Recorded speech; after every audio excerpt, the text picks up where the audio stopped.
नमस्कार, जनमत देख रहे हैं आप। आपके साथ मैं हूं लावनी विनीत। जनमत यानी वो मंच जहां पर हम और आप मिलकर करते हैं बात उन खबरों की जो सीधे आपसे सरोकार रखती है, जो सीधे देश से सरोकार रखती है। और जब हम देश से सरोकार रखने वाली खबरों की बात करते हैं तो उसमें छिपी होती है राष्ट्र सर्वोपरि की भावना। तो राष्ट्र सर्वोपरि की भावना के साथ आज जिस पहली खबर का जिक्र मैं जनमत में करने वाली हूं वो दरअसल राष्ट्रवाद को जीवित रखने की जो कड़ी है उस कड़ी में एक बहुत महत्वपूर्ण कदम है। कदम उस सच को सामने लाने का जिसे दशकों से छिपाया गया। हमारी अस्मिता, हमारे गौरव, हमारे वीर नायकों की वीरता को क्रूर आक्रांताओं से तुलना की गई और साफ तौर पर क्रूर आक्रांताओं को महान बताया जाता रहा। लेकिन इतिहास की इस भूल को अब सुधारने की कवायद शुरू हो चुकी है, क्योंकि अब महानता नहीं मुगलों की हकीकत पढ़ेगा भारत। जी हां, 2025-26 के नए शैक्षणिक सत्र से एनसीईआरटी की कक्षा 8 की सामाजिक विज्ञान की किताब में मुगल शासकों की असलियत को पहली बार खुलकर सामने रखा गया है। दशकों से जिस अकबर को हम महान पढ़ते आए, अकबर द ग्रेट, अब अकबर को महान बताकर जो महिमा मंडित किया जाता था, जिस औरंगजेब को शासकीय दक्षता का प्रतीक बनाकर पढ़ाया जाता था, अब उन दोनों के चेहरे से इतिहास का वो झूठा मुखौटा उतारा जा रहा है। ये वही अकबर है जिसने चित्तौड़ की भूमि को निर्दोष हिंदुओं के रक्त से लाल किया।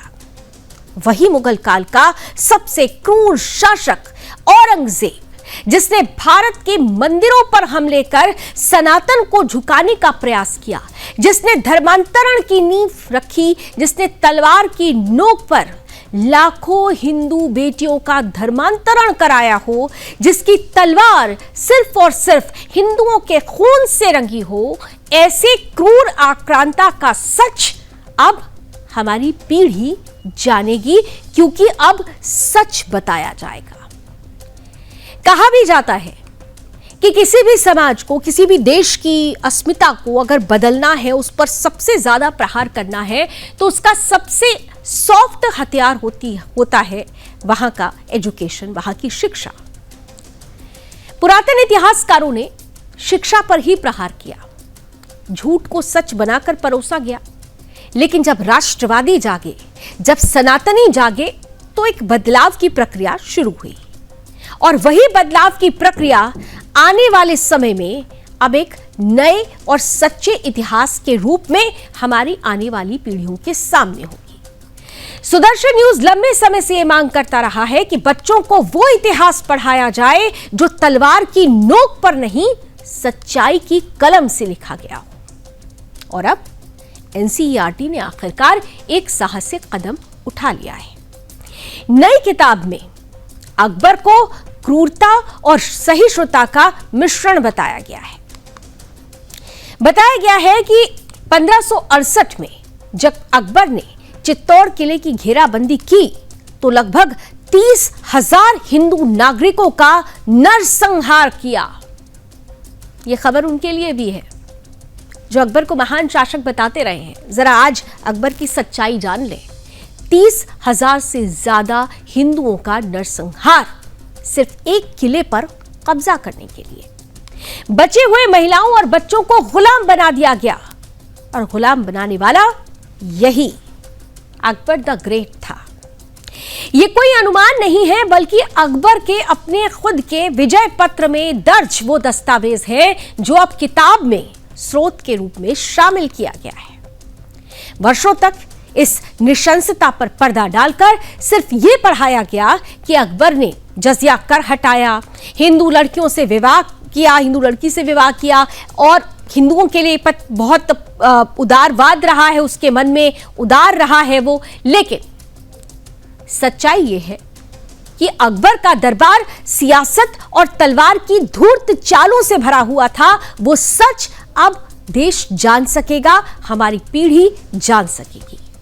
ये तथ्य छात्रों के सामने होंगे, क्योंकि भारत का इतिहास गुलामी का उत्सव नहीं, प्रतिरोध का सम्मान होना चाहिए। जहां अकबर की छवि को संतुलित किया गया, वही औरंगजेब की असलियत को अब किताबें उजागर कर रही हैं। यह बताया गया है कि एक ऐसा क्रूर आक्रांता, एक ऐसा क्रूर शासक जिसने गैर इस्लामी प्रथाओं पर प्रतिबंध लगाया, जजिया कर फिर से लागू किया और हिंदुओं के मंदिर तोड़वाए।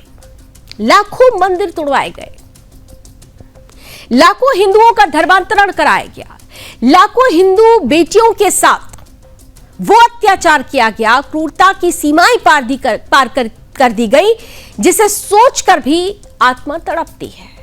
बनारस, मथुरा, सोमनाथ जैसे सनातन के पवित्र तीर्थों को औरंगजेब ने तोड़ा और सिख, जैन, पारसी सभी पर अत्याचार किए। उसने तो अपने भाई दारा शिकोह की हत्या कर सत्ता हथियाई और पिता शाहजहां को बंदी बनाकर किले में डलवा दिया। अब ये सच्चाई बच्चे जानेंगे जो अब तक मुगल महानता के नाम पर छिपा दी जाती थी। इतिहास को सिर्फ गुलाब की खुशबू दिखाकर पढ़ाना देश के साथ धोखा था, अब वो खत्म हो रहा है। नई किताब में बाबर को एक तुर्क मंगोल आक्रमणकारी और तोपखानों से भारत जीतने वाला रणनीतिकार बताया गया। उसकी महानता का गुणगान नहीं किया गया, बल्कि साफ कहा गया कि उसने 1526 में पानीपत की पहली लड़ाई में इब्राहिम लोदी को हराया और दिल्ली सल्तनत को समाप्त किया। वहीं हुमायूं को एक अस्थिर शासक बताया गया जिसने शेर शाह सूरी से साम्राज्य खोया। खास बात यह है कि किताब में पहली बार यह बताया गया है कि शेर शाह सूरी के हिंदू सेनापति हेमू को अकबर की सेना ने पकड़कर युद्ध के बाद सिर कलम कर दिया था। पहले यह सब या तो किताबों से गायब था या फिर दबा दिया गया था, लेकिन अब छात्र जानेंगे कि मुगल सत्ता कला और स्थापत्य की नहीं, तलवार और छल की विरासत थी। और ये सच जब आने वाली पीढ़ी जानेगी, आज की पीढ़ी किताबों के माध्यम से, अध्यायों के माध्यम से जानेगी, तो सीधे तौर पर आने वाला वक्त की सोशल साइंस की जिन किताबों को अभी रिलीज़ किया है उनमें क्वालिटेटिव इम्प्रूवमेंट्स किए गए हैं। इसकी तारीफ की जानी चाहिए। ये जो पीरियड रहा है भारत का 13वीं सेंचुरी से 17वीं सेंचुरी के बीच का, ये बहुत ही भयावह पीरियड रहा है। इस दौरान भारत में इस्लामिक कट्टरता ने प्रवेश किया और फिर अनेक अत्याचारों का भारत को सामना करना पड़ा। NCERT ने इन्हें इस पीरियड को इसी तरह से दिखाया है। बाबर हमलावर था तो बाबर हमलावर है। अकबर, जैसा हम जानते हैं कि अकबर के समय थोड़ी सी शिफ्टिंग हुई कट्टरता से उदारता की ओर, तो अकबर के पीरियड को उसी तरह एक मिश्रित पीरियड के रूप में दिखाया गया है। और अकबर के अंतिम दिनों में जिस तरह जो उस समय के मुस्लिम कट्टरपंथी थे, उन्होंने उसी के खिलाफ फतवा जारी कर दिया था, जिसे अकबर ने बड़ी ही होशियारी से यमुना नदी में डुबोकर मार दिया उन फतवा देने वाले मुस्लिम कट्टरपंथियों को। तो इस बारे में भी उसी तरह की जानकारी विद्यार्थियों को देने की कोशिश की गई है। NCERT का प्रयास था कि विद्यार्थी न केवल अपना इतिहास समझें, बल्कि इतिहास से सीख लेकर अपने वर्तमान और भविष्य को भी संवारें। एक बहुत बड़ी समस्या जो जिसकी शिकायत की जा रही थी वो ये थी कि जो हमारे राजपूत राजा हैं उन्हें इतिहास की किताबों में समुचित स्थान नहीं दिया गया, उनके तलवार के जौहर को वो सम्मान भी नहीं दिया गया। NCERT ने समस्या दूर कर दी है। साथ ही साथ जो हिंदू और सिखों का साझा इतिहास है, साझा अतीत है, उसे भी किताबों में उचित स्थान दिया गया है। इसके अलावा जो सुदूर दक्षिण के राज्य रहे हैं, विजयनगर जैसे, वहाँ पर किए गए जन कल्याणकारी विकास के कार्यों को भी उचित स्थान किताबों में दिया गया है। कुछ और चीज़ों की ओर भी NCERT को ध्यान देना चाहिए था, जैसे हमारे उस समय के इंटर कॉन्टिनेंटल ट्रेडर वो प्रोग्रेसिव थे, भीम जी पारेख जैसे लोग जो यूरोप से प्रिंटर भारत मंगाकर जिन्हें मुंबई में स्थापित किया था। तो इन सारी बातों की ओर भी ध्यान दिया जाना चाहिए था। उम्मीद करते हैं कि आगे चलकर ये सारी चीज़ें की जाएंगी। तो कुछ बदलाव हुए हैं, कुछ बदलाव अभी होने बाकी हैं। इतिहास का चेहरा बदलने के साथ साथ 7वीं कक्षा की NCERT किताबों में भी बड़ा परिवर्तन हुआ है। दिल्ली सल्तनत और मुगल साम्राज्य के अध्यायों को हटाकर उनकी जगह Mahakumbh, Beti Bachao Beti Padhao, make in India, digital India और गवर्नेंस रिफॉर्म्स जैसे भारतीय मूल्य और राष्ट्र निर्माण से जुड़े विषय शामिल किए गए हैं। ये बदलाव केवल पाठ्यक्रम का नहीं है, विचार का है। छात्र अब जान सकेंगे कि भारत लुटेरों और आक्रांताओं का नहीं, वैज्ञानिक सोच, सांस्कृतिक परंपरा और राष्ट्र के पुनर्निर्माण का देश रहा है। सुदर्शन न्यूज ये स्पष्ट मानता है कि इतिहास की चुप्पी भारत की आत्मा पर हमला है। दशकों तक बच्चों को झूठा गौरव पढ़ाकर एक विशेष मानसिकता थोपने की कोशिश की गई। कभी अकबर को महान कहकर, कभी औरंगजेब को उदार बताकर असली भारत को भुला दिया गया। लेकिन अब बदलाव शुरू हो चुका है। हमारी आने वाली पीढ़ी अब यह जान सकेगी कि भारत ने किन किन हमलों को झेला, किस तरह उसकी संस्कृति पर आक्रमण हुए और कैसे वो बार बार उठ खड़ा हुआ।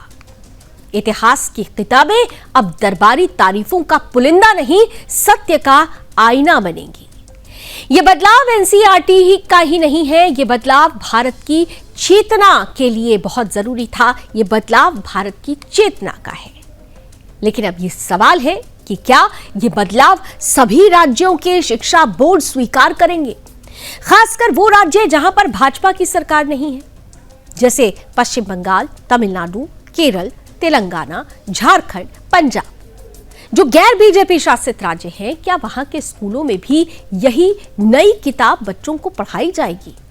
क्या ममता सरकार, स्टालिन सरकार, भगवंत मान सरकार इन किताबों को स्वीकार करेगी, या अपने अपने एजेंडे के हिसाब से बच्चों को वही पुराना एक तरफा अकबर महान, औरंगजेब प्रशासक और बाबर संस्थापक वाला पाठ पढ़ाया जाता रहेगा? क्या एक भारत में दो इतिहास चलेंगे? क्या एक राज्य में बच्चों का चित्तौड़ का नरसंहार बच्चे पढ़ते हुए नजर आएंगे तो दूसरे में अकबर को धर्मनिरपेक्ष बताया जाएगा? और अगर ऐसा हुआ तो यह सिर्फ शिक्षा में भेदभाव नहीं, राष्ट्रीय एकता के साथ मजाक होगा। ऐसे में सुदर्शन न्यूज ये सवाल देश के सामने रखता है कि क्या हर राज्य की सरकार देश हित में सच को स्वीकार करेगी, या फिर बच्चों को भ्रम में रखने के लिए इतिहास की चोरी जारी रहेगी। इन सब के बीच ये जरूरी है आपके लिए जानना कि एनसीईआरटी की किताबों में असल में क्या क्या बदलाव हुए हैं। तो आइए जरा ग्राफिक्स आपके सामने रखते हैं। तो औरंगजेब नई व्याख्या में यह बताया गया कि सैन्य शासक और कट्टरपंथी गैर इस्लामिक प्रथाओं पर रोक इसने लगाई। जजिया कर फिर से लागू किया, हिंदू मंदिरों का उनको ध्वस्त किया, संगीत नृत्य जैसी कलाओं पर पूरी तरह से प्रतिबंध लगा दिया गया। अब ये नई बातें हैं जो बच्चे जानने वाले हैं। एनसीईआरटी में पहले की अगर बात की जाए, पहले क्या था कि अकबर महान, धर्मनिरपेक्ष, उदार बताया जाता था, लेकिन अब बच्चे जानेंगे कि किस तरह से अकबर महान नहीं बल्कि क्रूर और सहिष्णु था, लेकिन क्रूरता उसमें ज्यादा शामिल थी।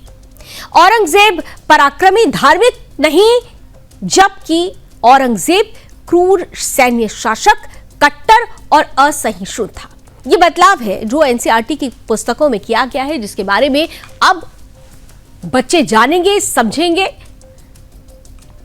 बाबर जो पहले मुगल साम्राज्य का संस्थापक था, यह बताया गया, लेकिन अब जानेंगे कि वो तुर्क मंगोल योद्धा था, किस तरह से उसने आक्रमण किया, इसकी पूरी जानकारी दी जाएगी।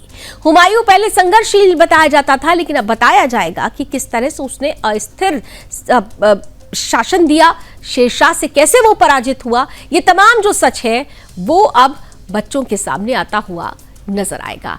यानी कुल मिलाकर अब इतिहास की चोरी नहीं होगी, इतिहास बदला जा रहा है, सच का आईना अब बच्चों के सामने रखा जा रहा है, और ये बदलाव निश्चित रूप से आने वाले समय में एक नई सुबह, एक नए सच के साथ, एक सच्चे सच के साथ देश के सामने होगा, और देश के राष्ट्रीय गर्व, राष्ट्रीय सम्मान, प्राचीन वीर नायकों की वीरता, शूरता और हमारी प्राचीन संस्कृति से जुड़े हुए उस सच को दुनिया के सामने लेकर आएगा जो अब तक दबाया जाता रहा है। जब तक चमकते हैं तब तक सितारे सरकारों की आंखों के तारे होते हैं, लेकिन जैसे ही भीड़ में एक चीख उठती है, सरकारें उन्हीं सितारों को बलि का बकरा बना देती हैं।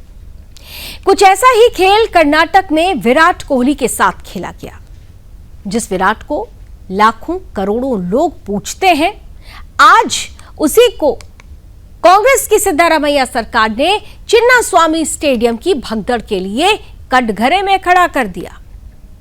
आखिर सवाल यह है कि क्या विराट कोहली ने पुलिस व्यवस्था बनाई थी? क्या विराट कोहली ने ट्रैफिक कंट्रोल किया था? क्या विराट कोहली ने सरकार से स्टेडियम खाली कराने की इजाजत ली थी? नहीं। फिर क्यों इस हादसे की पूरी जिम्मेदारी विराट कोहली और आरसीबी पर फोड़ी गई? क्या इसलिए कि सरकार खुद कटघरे में ना आए? क्या इसलिए कि सीएम और डिप्टी सीएम दर्जनों मंत्री उस आयोजन में शरीक हुए थे और अब जवाबदेही से बचना चाहते हैं? इतना ही नहीं, जैसे तेलंगाना में अल्लू अर्जुन को कांग्रेस प्रचार से दूरी बनाने की सजा भगदड़ का जिम्मेदार ठहराकर दी गई थी, वैसे ही अब कर्नाटक में विराट कोहली को सरकार की लापरवाही का पोस्टर बॉय बना दिया गया है। हद तो यह है कि बिना अनुमति के अगर प्रोग्राम हुआ तो उसमें खुद मुख्यमंत्री क्यों पहुंचे? और अगर अनुमति दी गई थी तो फिर सरकार और प्रशासन का चेहरा क्यों छिपाया जा रहा है? सवाल उठता है, क्या सरकार के सेलिब्रिटीज का इस्तेमाल सिर्फ राजनीतिक पीआर के लिए करती है और वक्त आने पर उन्हें डस्टबिन में फेंक देती है? क्या सिद्धारमैया सरकार अब एक राष्ट्रीय नायक को बलि का बकरा बना रही है ताकि खुद की नाकामी पर पर्दा डाल सके? कैसे सिद्धारमैया सरकार खुद सवालों के घेरे में है? आइए उसका जवाब ढूंढती आज की इस विशेष रिपोर्ट को आपके सामने रखते हैं।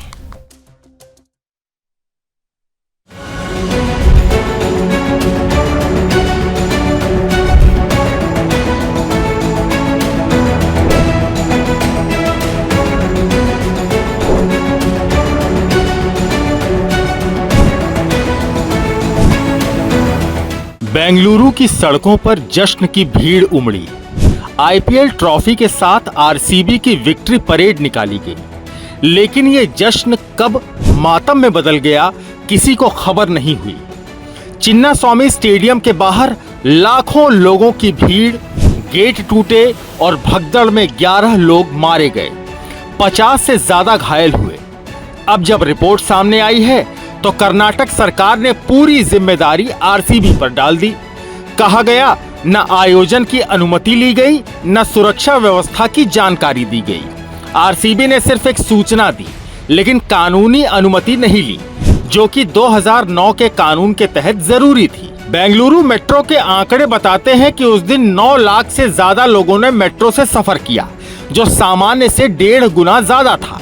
और ये सब हुआ सिर्फ कुछ सोशल मीडिया पोस्ट से। आरसीबी ने सुबह से लेकर दोपहर तक फ्री एंट्री और पास की घोषणाएं की। कोहली का वीडियो डाला गया और सोशल मीडिया पर ऐसा उबाल आया कि 35,000 की स्टेडियम क्षमता के सामने 3 लाख लोग जमा हो गए।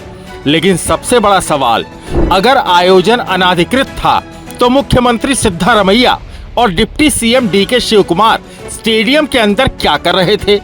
क्या उन्हें पता नहीं था कि इसकी अनुमति नहीं ली गई? अगर सब कुछ गैर कानूनी था तो फिर सरकार के मंत्री, पुलिस और प्रशासन आयोजन का हिस्सा क्यों बने? पहला, आरसीबी ने पुलिस को बस सूचना दी, कोई अनुमति नहीं ली। दूसरा, सोशल मीडिया पर बगैर पुलिस सलाह के फ्री एंट्री का प्रचार किया गया। तीसरा, 3 लाख की बेकाबू भीड़, जबकि स्टेडियम की क्षमता सिर्फ 35,000 थी। परेड को रोकने के बजाय सरकार ने समय घटा दिया, जिससे दंगे जैसी स्थिति न हो। लेकिन सरकार खुद को क्लीन चिट देने में लगी है। यहां तक कि आईपीएस विकास कुमार को बलि का बकरा बनाकर सस्पेंड कर दिया गया। बाद में सीएटी ने उन्हें बहाल कर दिया और कहा कि पुलिस भगवान नहीं, इतने कम समय में भीड़ को कैसे संभाले। तो अब सवाल है, क्या इस हादसे की जिम्मेदारी सिर्फ आरसीबी की है? आरसीबी ने कहा आयोजन की इजाजत लेने की जिम्मेदारी डीएनए और केसीसीए की थी। उन्होंने कोहली के वीडियो की बात मानी, पर साथ ही कहा कि मुख्यमंत्री के सोशल मीडिया पोस्ट ने भी भीड़ को आकर्षित किया। आरसीबी ने आरसीबी केयर्स फंड से मृतकों के परिवारों की मदद भी की। अब जरा सोचिए, एक तरफ लोग मर रहे थे, दूसरी तरफ सरकार विधानसभा में टीम को सम्मानित कर रही थी। क्या यही है कर्नाटक सरकार की संवेदनशीलता?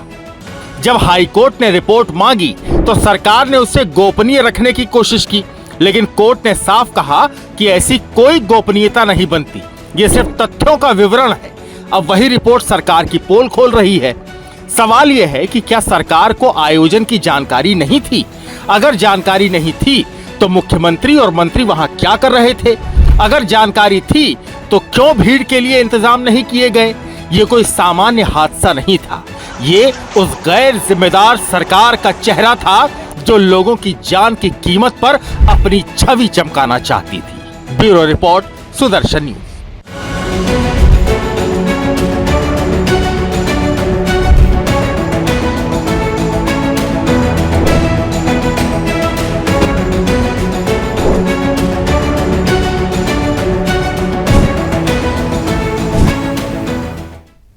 तो अब तय आपको करना है कि दोषी कौन है, विराट कोहली या फिर सिद्धारमैया सरकार। जनमत के सफर में आगे बढ़ते हुए अब एक ऐतिहासिक पल की बात करते हैं।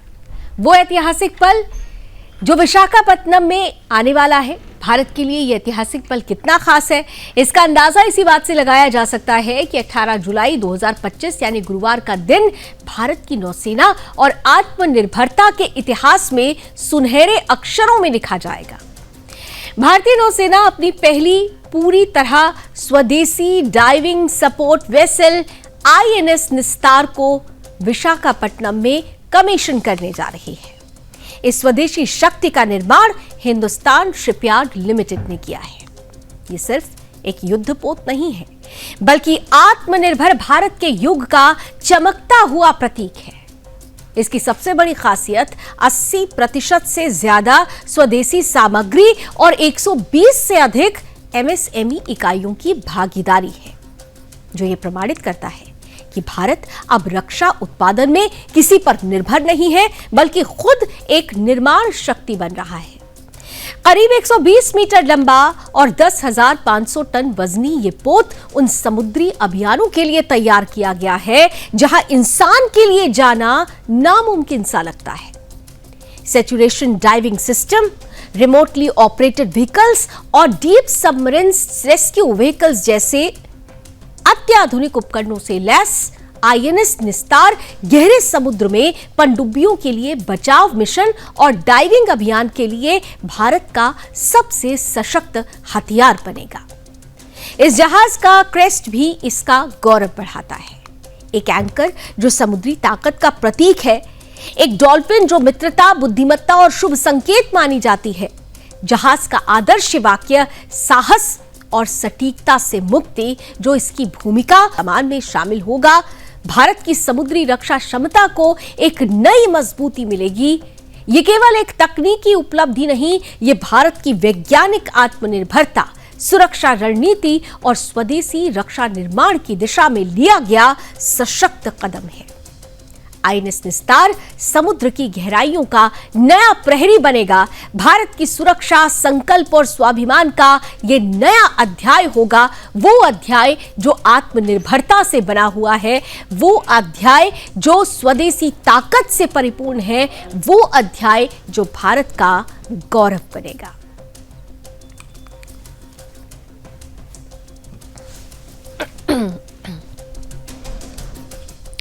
और क्योंकि अब हम जनमत के आखिरी पड़ाव पर आ चुके हैं, यानी हमेशा की तरह वक्त आज की गुड न्यूज, आज की पॉजिटिव न्यूज का है, तो आज की गुड न्यूज बहुत खास है। क्योंकि देश जब संकल्प लेता है तो शहर मिसाल बन जाते हैं, और जब जनता जुड़ती है तो परिणाम इतिहास रच देते हैं। प्रधानमंत्री नरेंद्र मोदी ने स्वच्छ भारत अभियान की शुरुआत 2014 में की थी। उन्होंने प्रधानमंत्री बनने के बाद सबसे पहले इस अभियान को शुरू किया, और आज ये अभियान एक जन आंदोलन बन चुका है। हर देशवासी इसे अपना काम समझकर कर रहा है, भारत को स्वच्छ बना रहा है, और स्वच्छता सर्वेक्षण में सबसे ज्यादा साफ शहरों को सम्मानित किया जा रहा है। दिल्ली के विज्ञान भवन से जब राष्ट्रपति द्रौपदी मुर्मू जी ने इंदौर का नाम एक बार फिर देश का नंबर 1 शहर के तौर पर घोषित किया तो तालियों की गूंज में सिर्फ एक शहर को नहीं, स्वच्छ भारत की सफलता की आवाज को बुलंदियां मिली। इंदौर वो शहर जिसने साबित कर दिया कि स्वच्छता सिर्फ एक सरकारी अभियान नहीं है, बल्कि एक जन आंदोलन है। लगातार 8वीं बार नंबर 1 बनना कोई संयोग नहीं है, ये उस प्रतिबद्धता का प्रमाण है जो इंदौर वासियों ने हर गली, हर मोहल्ले, हर घर में दिखाई है। सफाई कर्मी से लेकर नगर निगम और नगर निगम से लेकर आम नागरिक तक, आम नागरिक से लेकर व्यवसायिक तक इंदौर की स्वच्छता की कहानी एक संघर्ष, समर्पण और सम्मान की कहानी है। और अब इंदौर की राह पर चला है उसका ही अपना पड़ोसी भोपाल। इस बार भोपाल ने 3 स्थानों की छलांग लगाकर दूसरा स्थान हासिल कर लिया है। ये वो भोपाल है जिसने न केवल कचरे का प्रबंधन सुधारा बल्कि पूरे सिस्टम को डिजिटल और जनता जनक भी बना दिया। नगर निगम कार्यालय के बाहर जब सफाई कर्मियों को माला पहनाकर मिठाई खिलाई गई तो ये वो दृश्य था जहां एक झाड़ू ने भारत को गौरव दिया। मध्य प्रदेश के नागरिक प्रशासन मंत्री कैलाश विजयवर्गीय ने बिल्कुल सही कहा कि ये जीत निगम की नहीं, ये जीत जनता की है। और ये जनता वही है जो मोदी जी के स्वच्छ भारत मिशन को अब हकीकत में बदल रही है। प्रेरणादायक संदेश आज जब इंदौर ने फिर पहला स्थान पाया, ये संदेश प्रेरणादायक है। और सबसे महत्वपूर्ण बात यह है कि आज जब इंदौर ने फिर पहला स्थान पाया और भोपाल ने नई ऊंचाई को छुआ, तब देश के बाकी शहरों से एक सवाल बनता है कि क्या आप भी तैयार हैं इंदौर बनने के लिए? क्या आपकी गली, आपकी कॉलोनी, आपका मोहल्ला स्वच्छता के संकल्प में शामिल है? क्योंकि याद रखिए, स्वच्छता सिर्फ सफाई नहीं, संस्कार है।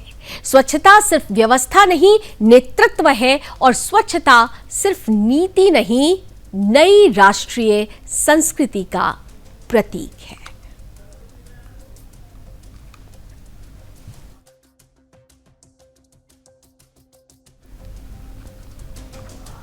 तो इसी प्रण और संकल्प के साथ आज जनमत को खत्म करते हैं कि हम अपने देश के हर एक शहर, हर एक गांव, हर एक मोहल्ले, हर एक गली को स्वच्छता अभियान का हिस्सा बनाएंगे।